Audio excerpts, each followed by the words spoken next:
വയനാട് ഉരുൾപൊട്ടലിൽ കാണാതായവർക്കായി 8ാം ദിനവും ഊർജിത തെരച്ചിൽ നടക്കുകയാണ്. പരിശോധന ഇതുവരെ സാധ്യമാകാതിരുന്ന സൂചിപ്പാറ സൺറൈസ് വാലിയിൽ ഇന്ന് പ്രത്യേക തെരച്ചിൽ നടക്കും. സൈന്യത്തിന്റെയും വനംവകുപ്പിന്റെയും 12-അംഗ സംഘത്തെ വ്യോമസേന ഹെലികോപ്റ്ററിൽ സ്ഥലത്തെത്തിക്കും. ദൌത്യമേഖലയിലേക്ക് പുറപ്പെട്ട ഹെലികോപ്റ്ററിന് മോശം കാലാവസ്ഥയെ തുടർന്ന് വയനാട്ടിൽ ഇറങ്ങാൻ കഴിഞ്ഞിട്ടില്ല. ഞങ്ങളുടെ പ്രതിനിധികൾ വിവിധയിടങ്ങളിൽ നിന്ന് തത്സമയം ചേരുകയാണ്. ഹാഷ്മി താജ് ഇബ്രാഹിമിലേക്കാണ് ഇനി. ഹാഷ്മി ഉള്ളത് വെള്ളാർമലയിലാണ്. ഹാഷ്മി, വെള്ളാർമല അവിടുത്തെ സ്കൂളൊക്കെ നമ്മളെ വേദനിപ്പിച്ചുകൊണ്ടേയിരിക്കുകയാണ്. ഇന്നിപ്പോൾ വിദ്യാഭ്യാസ മന്ത്രി എത്തിയിട്ടുണ്ട്. അദ്ദേഹം യോഗം ചേരുന്നു. ഏത് തരത്തിലേക്കാണ് വിദ്യാർത്ഥികളുടെ തുടർ വിദ്യാഭ്യാസം സാധ്യമാവുക, അതുപോലെ ഈ സ്കൂളിൻ്റെ പുനർനിർമ്മാണം, അവരുടെ സർട്ടിഫിക്കറ്റുകൾ, ഇത്തരം കാര്യങ്ങളിലൊക്കെ എന്താണ് സർക്കാരിൻ്റെ തീരുമാനം? കൂടുതലായി എന്തൊക്കെ കാര്യങ്ങൾ മന്ത്രി വ്യക്തമാക്കിയിട്ടുണ്ട്?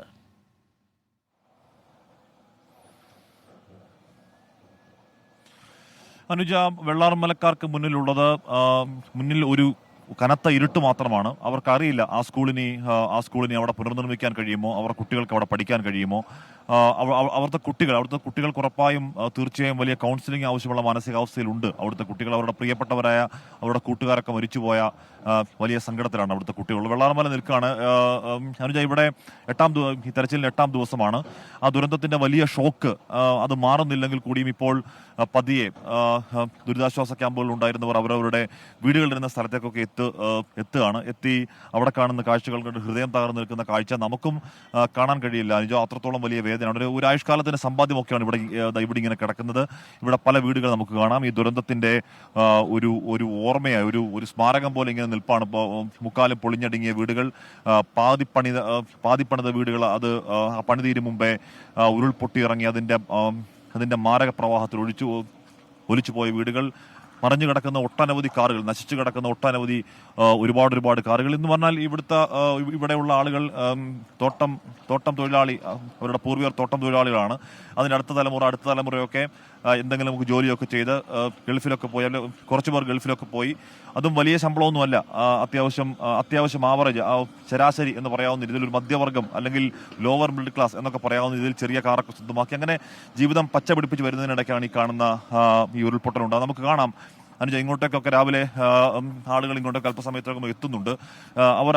അവർ ആ ദിവസം ഈ ദുരന്തത്തിന് ശേഷം അവർ ഈ ദുരിതാശ്വാസ ക്യാമ്പുകളിലേക്കൊക്കെ അങ്ങ് മാറിയിരുന്നു. അതിനുശേഷം അവരെ ഇങ്ങോട്ടേക്ക് അധികം കടത്തിവിട്ടിരുന്നില്ല. ഇപ്പോഴാണ് ഈ ദിവസങ്ങളിലൊക്കെയാണ് ഓരോരുത്തരായി ഇങ്ങോട്ടേക്ക് വരുന്നത്. നേരത്തെ നമ്മൾ സുർജിത്തിനോട് സംസാരിക്കുമ്പോൾ അവിടെ ഒരു കുടുംബം അവരുടെ യാതനകൾ, അവരുടെ വീട് നഷ്ടപ്പെട്ട വേദന ഒക്കെ കണ്ടിട്ടുണ്ട്. ഇവിടെ നിൽക്കുമ്പോൾ വെള്ളാർമല ആ സ്കൂളിന്റെ പിൻവശത്താണ് ഞാനിപ്പോൾ നിൽക്കുന്നത്. അവിടെയുള്ള വീടുകളുടെ ഒക്കെ അവസ്ഥ ഇങ്ങനെയാണ്. അതിനിടയിൽ ഒട്ടുമിക്ക എല്ലാ വീടുകളിലും ഗ്യാസ് ഊറ്റുകളൊക്കെ അവിടെ നിൽക്കുന്നത്. അതിനി എന്താകുമെന്ന് അറിയില്ല. കാര്യം അതൊക്കെ ഗ്യാസ് ഊറ്റുകളൊക്കെ ഉണ്ട്. അപ്പോൾ അത് അങ്ങനെ ഇരിക്കുന്നത് സുരക്ഷിതമാണോ എന്ന കാര്യമൊന്നും നമുക്കറിയില്ല. എന്തായാലും ഈ വീടുകൾ അവർ കാണുമ്പോൾ അവർക്ക് താങ്ങാവതല്ല. അവരുടെ ഒരുപാട് സ്വപ്നങ്ങൾ, അവരുടെ ജീവിത സ്വപ്നങ്ങൾ, അവരുടെ ആയുഷ്കാലത്തിന്റെ സമ്പാദ്യം ഉറുമ്പ് അരിമണി കൂട്ടി വെക്കുമ്പോൾ ഗൾഫിൽ പോയി അവിടുത്തെ സമ്പാദ്യമൊക്കെ കൊണ്ടുവന്ന് ഇവിടെ ഒരു 10 സെന്റ് ഭൂമിയും ഒരു വീടൊക്കെ വാങ്ങി വെച്ചവരാണ്.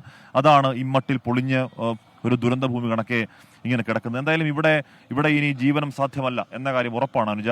അമ്മാതിരി ഈ പ്രകൃതി മാറിയിരിക്കുന്നു. ഇവിടെ കാണാൻ കഴിയുന്നത് വലിയ കറുത്ത പാറകൾ മാത്രമാണ്. ഭൂമി മൊത്തത്തിൽ മാറിയിരിക്കുന്നു. ഇനി അവശേഷിക്കുന്ന എന്തെങ്കിലും വീടുകളുണ്ടെങ്കിൽ ആ വീടൊക്കെ ഇങ്ങനെ ദുർബലപ്പെട്ട് ആടി നിൽക്കുന്ന മതിലുകളുമായി നിൽപ്പാണ്. അതുകൊണ്ട് ഇവിടെ ഇനി എന്തായാലും ജീവനം സാധ്യമല്ല. അതുകൊണ്ട് ഇവർക്ക് സർക്കാരിനോട് പറയാനുള്ളത്, അവർക്ക് അവരുടെ എല്ലാം നഷ്ടപ്പെട്ടു. അവർ ഉറ്റവർ ഉടയവരൊക്കെ നഷ്ടപ്പെട്ടു, പ്രിയപ്പെട്ടവർ നഷ്ടപ്പെട്ടു. അതിന് പരിഹാരമില്ല.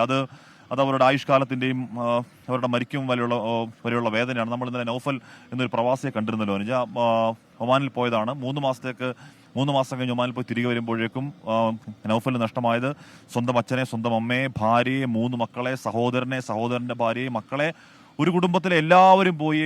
ഒരാൾ മാത്രം, നൗഫൽ മാത്രം ബാക്കി. അയാൾ ഈ ചൂരൽമലയിൽ അദ്ദേഹത്തിന്റെ വീട്ടിൽ, മുണ്ടക്കയിൽ അദ്ദേഹത്തിന്റെ വീടിരുന്ന സ്ഥലത്ത് തലകുനിച്ചിരിക്കുന്ന ദൃശ്യങ്ങൾ കേരളത്തിന്റെ വേദനയാകുന്നു. നൗഫൽ മാത്രമല്ല, അങ്ങനെ നമുക്ക് പറയാനാണെങ്കിൽ ഒരുപാട് പേരുണ്ട്. കൺമുന്നിൽ സ്വന്തം കുഞ്ഞൊലിച്ചു പോയവരുടെ കഥകൾ വരെ അവരുടെ വേദന വരെ നമ്മൾ കേട്ടു. രാവിലെ നമ്മൾ സംസാരിക്കുമ്പോൾ ഒരാൾ പറയുന്നുണ്ടായിരുന്നു, ഇതിങ്ങനെ കുത്തിയൊലിച്ചു വരുന്ന ആ ഒഴുക്കിൽ ഈ ടോർച്ചിന്റെ വലിയ 4 ബാറ്ററി എന്ന് പറഞ്ഞാൽ ഈ മലയോര മേഖലയിലുള്ള വലിയ ടോർച്ചാണ്. നല്ല പവർഫുൾ വെളിച്ചമുള്ള ടോർച്ചുണ്ട്. അവർ ആ ഇരുട്ട് എപ്പോഴും കറണ്ട് പോകുന്ന സ്ഥലമാണ്. ഇത് വന്യമൃഗശല്യമൊക്കെയുള്ള മേഖലയായതുകൊണ്ട് അത്ര വലിയ ടോർച്ചുകൾ വീടുകൾ ഉണ്ടാവാറുണ്ട്. വെള്ളം ഇങ്ങനെ ഒലിച്ചു പോകുമ്പോൾ ഈ ടോർച്ച് ഇങ്ങനെ പൊക്കി ടോർച്ചടിച്ച് വീശി കാണിക്കുന്നു. അതിന് ഇങ്ങേ കരയ്ക്കൽ ഒഴുകിപ്പോകുന്ന മനുഷ്യരെ, അല്ലെങ്കിൽ ഈ ടോർച്ച് വെളിച്ചം കാട്ടിക്കൊണ്ട് നിസ്സഹായമായി മരണത്തിലേക്ക് ഒഴുകിപ്പോകുന്ന മനുഷ്യരെ രക്ഷപ്പെടുത്താനാവാതെ ഇങ്ങേക്കരക്കിൽ നിൽക്കുന്ന അവരുടെ നിസ്സഹായതയൊക്കെ നമ്മൾ രാവിലെ ഒരു കാരുണ്യ റെസ്ക്യൂ ഹോം എന്ന് പറയുന്ന ഒരു സ്ഥലത്ത് പോയപ്പോൾ അവർ പറയുന്നുണ്ടായിരുന്നു. അങ്ങനെ മൊത്തം ഇവിടെ പറയാനുള്ള ദുരന്തങ്ങളും വേദനകളും മാത്രമാണ്. ഇവിടെ ബാക്കിയുള്ളത് ഈ സങ്കടക്കാഴ്ചകൾ മാത്രമാണ്. ഒരാളുടെ മുഖത്ത് പോലും പ്രസന്നത എന്നൊരു വാക്ക് പോലും ഇല്ല. എല്ലാവരുടെ മുഖത്ത് അങ്ങേയറ്റം മൂകതയാണ്. ഒരുപക്ഷെ ഇവിടുത്തെ വളർത്തുമൃഗങ്ങളുടെ മുഖത്തേക്ക് നോക്കുമ്പോൾ നമുക്ക് തോന്നുകയാണോ എന്നറിയില്ല, അങ്ങേയറ്റം സങ്കടഭരിതമായ മുഖവുമായി നിൽക്കുന്ന ഒരു മേഖലയിൽ നിൽക്കുന്നു. എന്തായാലും 8ാം നാളത്തെ തിരച്ചിൽ ഇപ്പോൾ പുരോഗമിച്ചുകൊണ്ടിരിക്കുകയാണ്. നേരത്തെ ഗോപി പറഞ്ഞതുപോലെ ആ സൂചിപ്പാറയ്ക്ക് താഴെയുള്ള വനമേഖലകളിൽ ഇനിയും ഒരുപാട് ആൾക്കാരുണ്ട് എന്നൊരു സംശയമുണ്ട്. അത് പറയാനുള്ള കാരണം അവിടെ ആദ്യം സൂചിപ്പാറ വെള്ളച്ചാട്ടത്തിൽ പോയി അവിടെ കുടുങ്ങിപ്പോയി എയർലിഫ്റ്റ് ചെയ്ത ആളുകൾ അവിടെ ഒരു മൃതദേഹം വല്ലാത്ത അവസ്ഥയിൽ കണ്ടെത്തിയിരുന്നു. അതിനിയും എടുക്കാൻ കഴിഞ്ഞിട്ടില്ല. അത് കഴിഞ്ഞ് ആ വനമേഖലയിലേക്ക് പോയി 18 അംഗ സംഘം അവിടെ കുടുങ്ങിപ്പോയിരുന്നു. അവർ ഒരു മൃതദേഹം കണ്ടെടുക്കുകയും ആ മൃതദേഹം എയർലിഫ്റ്റ് ചെയ്യുകയും ചെയ്തിരുന്നു. അപ്പോൾ ഈ മേഖലകളിലൊക്കെ ഇനിയും മൃതദേഹങ്ങൾ ഉണ്ട് എന്ന് തന്നെയാണ് സംശയം.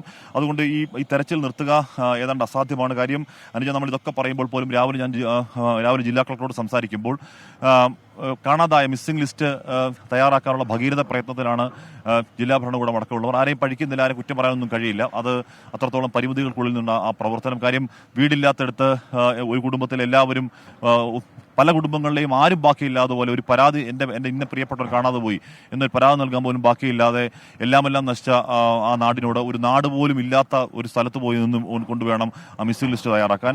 അപ്പോൾ അത് തയ്യാറാക്കുമ്പോൾ ഒരു ക്ലാരിറ്റി, വ്യക്തത ഉണ്ടാവണം. ഇപ്പോഴും മിസ്സിംഗ് ലിസ്റ്റിൽ 180 എന്നുള്ള കണക്കിലേക്ക് തന്നെ നിൽക്കുകയാണ്, അതുകൊണ്ട് കുറയുന്നില്ല. അപ്പോൾ കളക്ടർ പറയുന്നുണ്ട്, ഇപ്പം നിലമ്പൂർ ചാലിയാറിൽ നിന്ന് മൃതദേഹങ്ങൾ കണ്ടെടുക്കുമ്പോഴൊക്കെ മിസ്സിംഗ് ലിസ്റ്റിലെ ആളുകളുടെ എണ്ണം കുറയുന്നുണ്ടെന്ന് പറയുമ്പോൾ പോലും ഇപ്പോഴും അത് 180-200 ഇടയ്ക്ക് നിൽക്കുന്നു. സർക്കാർ കണക്കാണത്.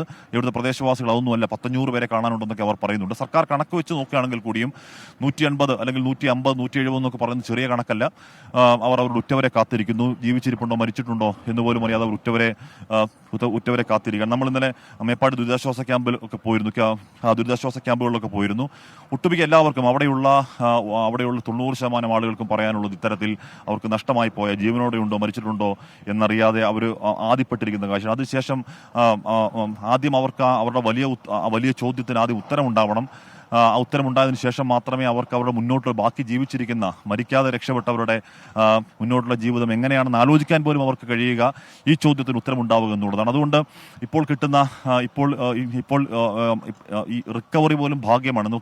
അത് കിട്ടുന്നത് മൃതശരീരമാണെങ്കിൽ കൂടിയും അതുപോലും ഒരു ഭാഗ്യമാണ് എന്ന് പറയേണ്ടത്. ഇന്നലെ നമ്മൾ ആ ദുരിതാശ്വാസ ക്യാമ്പിൽ നിൽക്കുമ്പോൾ ഒരു കുടുംബത്തെ വേറൊരാൾ സമാധാനിപ്പിക്കുന്നത് ഞാൻ കേട്ടിരുന്നു.